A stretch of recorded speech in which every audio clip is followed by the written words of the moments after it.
신유한 추기경의 세상 사는 이야기 18번째입니다. 여자가 가장 아름다울 때. 남성은 머리, 여성은 마음. 인간에게 남성과 여성이 있다는 것은 확실합니다. 인간이라는 것은 남성만도 아니고 여성만도 아니고, 그리고 인간이 인간다워지기 위해서는 이 양성의 조화를 이루어야 하는데, 이 조화라는 것이 꼭 양성이 같다는 이야기는 아닙니다. 남성의 특유한 점, 여성의 특이한 점이라면 남성은 머리, 여성은 마음이 아닐까 싶습니다. 여기서 마음이 더 높으냐, 머리가 더 높으냐를 가리기는 어려울 것입니다. 물론 위치상으로는 머리가 더 위에 있지만 그 가치로 따질 때 어느 것이 위인지 가릴 수는 없다고 봅니다. 마음 없는 머리, 머리 없는 마음은 생각할 수 없는 것 아니겠습니까? 이렇게 보면 성서에서 말하고 있는 아담과 하와의 이야기는 상당히 상징적인 의미가 있다고 봅니다. 남자와 여자가 한 몸에서 나왔다. 남성과 여성이 사랑할 때도 이 사람은 바로 내 몸이다 라고 생각할 때 그 사랑이 완전한 것이라고 봅니다.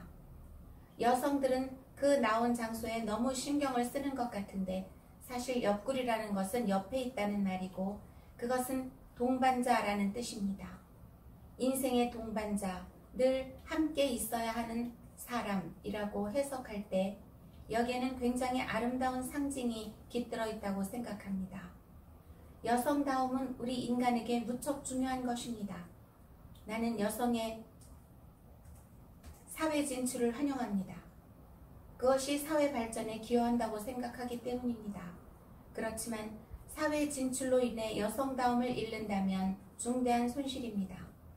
여성적인 것, 나로서는 모성적인 면에 포인트를 둡니다마는 모든 것을 감싸주고 받아준다는 것을 의미합니다. 사회가 산업화로 치달을 때 인간의 소외 현상은 심화됩니다. 여성적인 것이 사회에서 점차 없어진다면 이 소외 현상은 가속화할 것입니다. 가끔 병원에 가게 되는 경우에 여자들을 많이 보게 됩니다. 극진히 병간호를 하는 부인들, 환자들의 더러운 곳까지 마다앉고 치워주는 여자들을 보게 됩니다. 남자들이 하기 힘든 일을 여자들은 해내고 있습니다. 우리가 존귀하게 생각하는 관용과 사랑의 마음, 그것도 여성적인 것에 가까운 것입니다. 그렇다고 해서 남성과 여성은 심리적인 분화가 필요하다는 이야기는 아닙니다. 여자에게도 남성적인 면이 있고 남자한테도 여성다움이 있을 때가 이상적입니다. 내가 강조하고 싶은 것은 여성다움의 덕성은 사회에 필수적이라는 점입니다. 우리 사회는 아직도 여성에 대해 그 위치를 인정하는 데 인색한 데서 볼 수 있듯이 미흡한 점이 많습니다. 그러므로 여성이 좀 더 잠재 능력을 개발하여 인정을 받으려면 여성의 인간화, 즉 여성의 여성다운 점이 뒤따라야 된다고 봅니다. 가령 남성이 가정에서 독재를 한다든가 남성 지배 사상이 뿌리 깊은 동양권에서 여성이 보다 창조적인 힘을 발휘하려면 여성의 남성화보다는 여성의 여성화가 깊은 의미로 더 강해야 할 것입니다. 또 여성의 본질은 어머니에 있습니다. 여성은 생명의 원천인 자식을 낳아 기르고 보호하고 아끼는 이 세상에서 가장 귀중한 생명에 대해 소중함을 간직하는 위대한 존재입니다. 이런 모든 것이 가정에서 이루어지므로 그 같은 어머니가 될 수 있는 자세를 가진 여자는 훌륭하고 행복한 가정을 지닐 수 있습니다. 모든 여성이 아기가 있고 없고 간에 이 같은 어머니의 마음가짐, 즉 슬픔이 있는 곳에 위로를 주고 미움이 있는 곳에 사랑을 줄 수 있는 마음가짐을 가질 때 세상을 구원할 수도 있습니다. 부부사랑은 생명의 뿌리.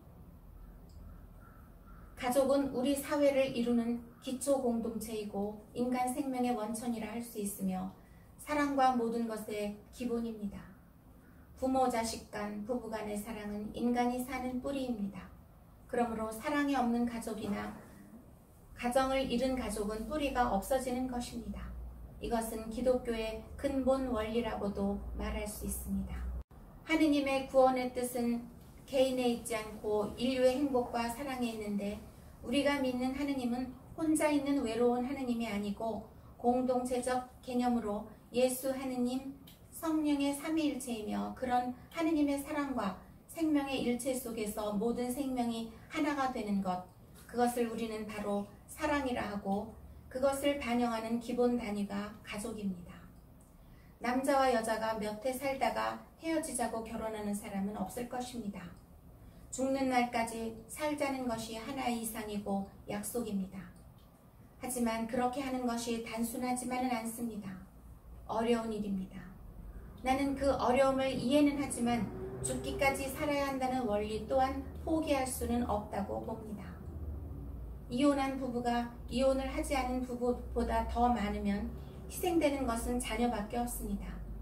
얼마 전에 신문에 난 통계를 보니까 10쌍이 결혼하면 그중 1쌍 정도는 이혼을 한다고 합니다. 가톨릭 신자들까지 이 같은 세태에 영합해서 결혼의 원리를 포기하는 양상을 보인다면 어떻게 될까요? 옹고집이라고 할지 모르지만 세상이 잘했다, 가톨릭이 현대화되었다라고 박수갈채를 칠 것 같지는 않습니다. 그런 박수갈채는 여하간에 우리는 지킬 것은 지킨다는 자세를 지니고 있어야 합니다. 다음 주에 계속됩니다.